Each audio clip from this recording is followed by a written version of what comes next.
Good morning! I'm back. So, today is Thursday. Uuwi na sana ako. Biglang, nakalimutan ko. Sobrang busy ko. Ako lang kasi nandito sa office ngayon. So, anyway, let's go to number 5. Helmet of Salvation. So, the helmet of salvation. Siyempre, di ba, bawat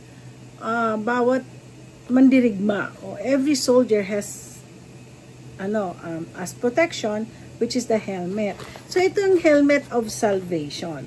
So, soldier's head is one of his most vulnerable areas. So, ito, vulnerable to yung ating, lalo na yung wig ko.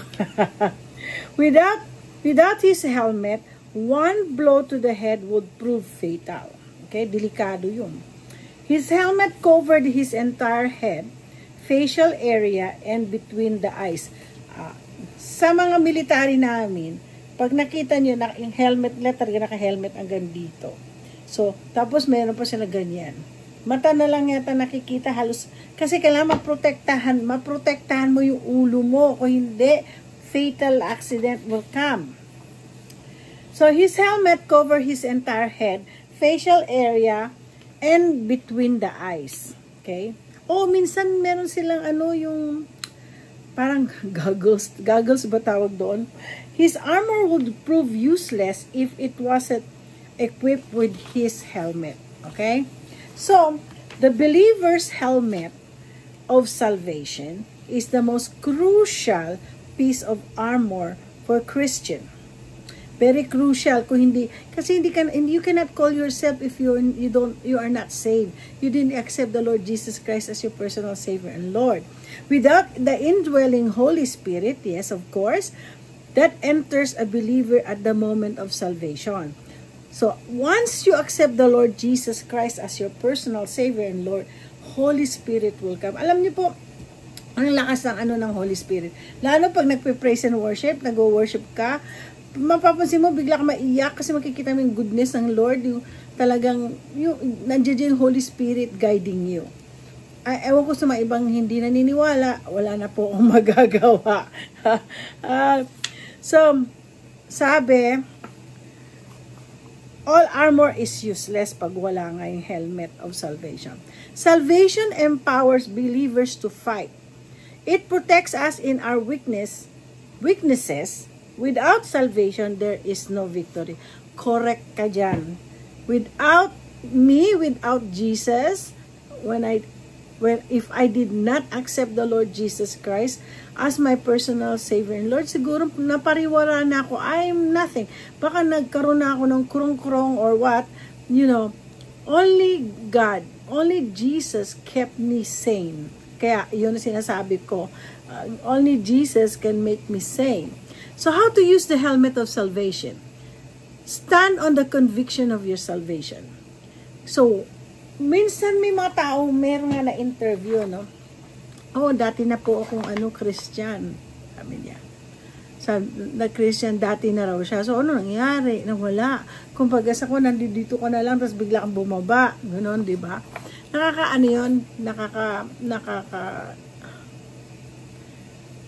Nakakasad. Yung mga taong, doon na sila, tumutulong na sila, they already accept the Lord Jesus Christ as their Savior and Lord.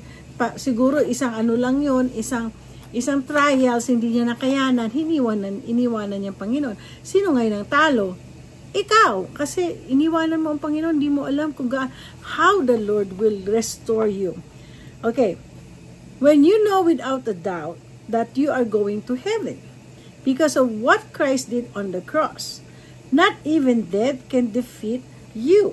We will all face extremely dark times. In these times, our salvation will light the way and carry us home. Okay? It's our salvation. Placing your thoughts on things above by listening to sermons via podcast. Okay? Be intentional about feeding your mind with spiritual foods throughout the day. So, sa pagkagising ng diwa mo, all you have to think about is about the Lord. First, we have to pray. Pagka-pray natin, we will ask the Lord anything that is good in the eyes of God. So, because remember, we are pleasing God. We are not pleasing the enemy. So, pag iniisip mo, kunwari, sa isang araw, gagantihan ko yung taong yan.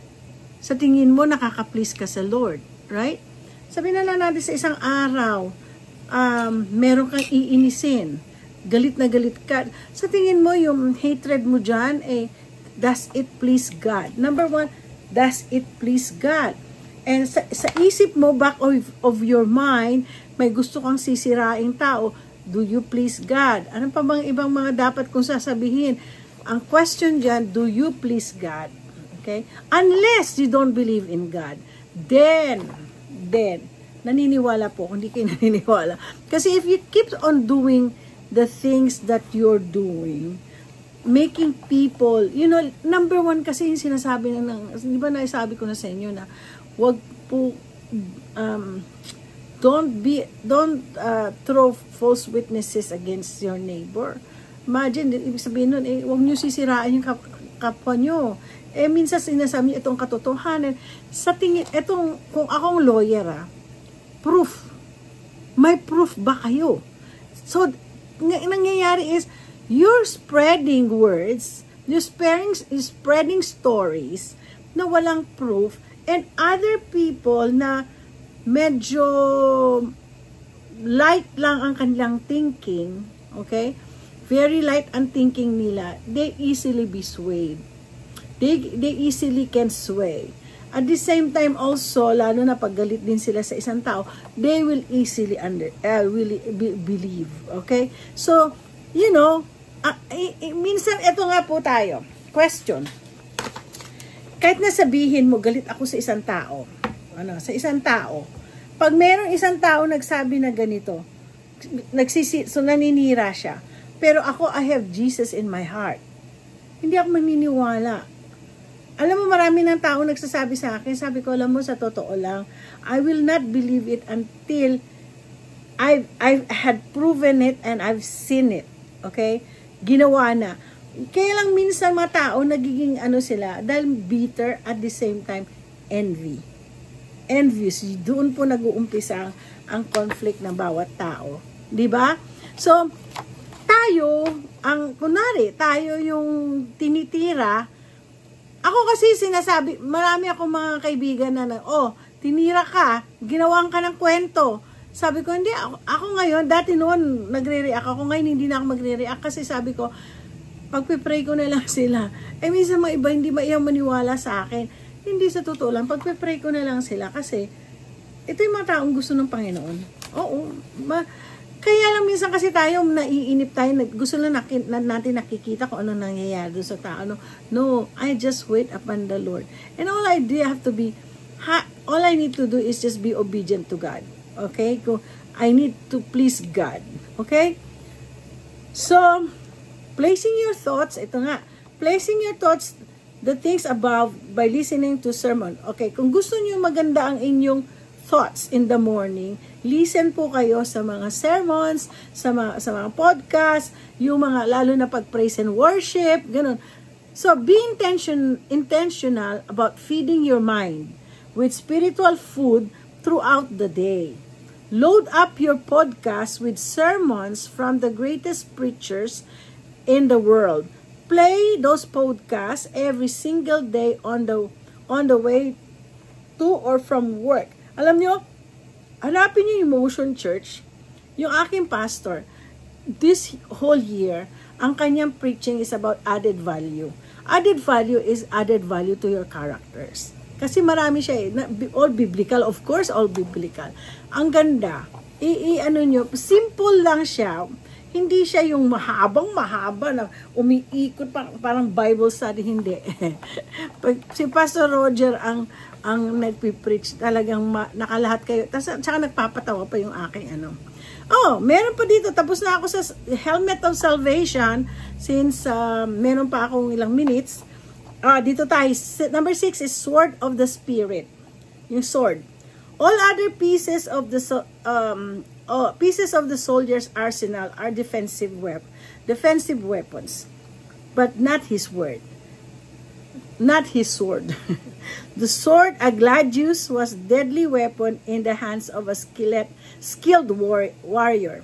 He could pierce through even the strongest armor. Spears. Yung sword. Our sword is the word of God. Both the written and the incarnate word. Every other piece of armor protects us against attacks. With God's word, we are truly able to fight and defeat all enemies. Christ used scripture to defeat Satan when he was tempted in the desert. We must do the same. Yes, kaya nga po ito, meron nga po ngayon, lately, nasasabi na sa akin na nandudun ako sa isang tao, yung sa isang ibang channel. Alam mo, ang tanging ko, pinagpipray ko talaga sa Lord. I know God will do everything for me. Wag na lang niyo po akong sisihin kung if something happens to them, if like, kasi many times na po ako na-proven ko na ang Lord, vengeance is not mine but the Lord. Basahin niyo yung Philippians yun. Meron po yan sa Bible. Everything. So, in order for you to have the sword of the Spirit, ano yun? Word of God. You have to memorize. You got when you pray. Kaya tinatapunan ko nga lang ng tawag nito, tinatapon. Yung mga ibang kaibigan ko sabi, I cannot take it. I can't take it what these people are doing. I'm throwing God's word biblical to them. If they're not scared, then okay. Wala na ako, basta ang sa akin, ang point ko, I'm gonna throw word of God to them. Although all other pieces of soldier, okay. Our sword is the word of God. Siyempre, yun ang sword of God. Yun ang panlaban natin kay Satan. Okay? So, how to use the sword of the Spirit? Arm yourself. Be intentional about reading scripture. Kaya nga po sinasabi ko, every day magbasa po tayo ng Bible. Yeah. As I mentioned earlier, find time what you can dedicate reading and studying the word of God where you are free of distraction. Kaya nga po ito, pinakamaganda tong lugar ko to, wala yung mga staff ko, ako lang nandito. So I can shout, I can sing, I can, kasi ito ang pinaka safest place ko, walang distraction. So, you can dedicate reading, studying the word of God where you are free of distraction. When attack, ayan na, fight back with the word of God. Yan na sinasabi ko. Fight back with the word of God. When Satan attacked Christ in the desert, he told him, "No, for it is written." Yeah, use Christ's example when Satan tries to come after you. Okay. When beaten down, beaten down na tayo. Actually, we're on the beaten down. Immerse yourself in the Bible. Even those with a great faith are going to have days when they feel like they are barely hanging on. On these days, 10 minutes of time in the Word is just enough. Take a sick day and immerse yourself in His Word for the entire day. Read, study, pray, and repeat. Read, study, pray, and repeat. Ulitin lang natin. There are 365 days to read the Bible, 365 to learn and meditate. Ano ba naman ang 10 minutes po? O, diba? So, just read the Word of God. So, anyway, nasa 14 minutes na ako. Nasabi ko na, may isa pang last na yung prayer. Siguro tingnan natin kung if I have time kasi punta ako sa lawyer ko ng 11:30. We will see kung sa umaga pwede ako magigising umaga. Depende. Ay, oo nga pala, baka mag-live po ako. Baka mag-live po ako bukas na after ni Roel. So, anyway, salamat po for listening to me right now. Lahat ng breastplate pakinggan po natin, ha. Yung sinabi ko sa inyo, may susunod po ako, may nagsabi sa akin isang subscriber na, ate, fruit of the spirit, 9 yun, characters. Mukhang excited ako yan. Excited akong i-share yan. So anyway, don't forget to like and subscribe and share. Okay, ganun na po ako ngayon. Like, subscribe, and share. Okay, sana po meron kahapon meron talagang tinamaan din, sinabi niya sa akin, Marie. That's mine, okay? So I hope itong Sword of the Spirit at saka yung Helmet of Salvation makakatulong mag-enlighten ng inyong spirit. So anyway, don't forget again, like, subscribe, and share, and always remember, God loves you.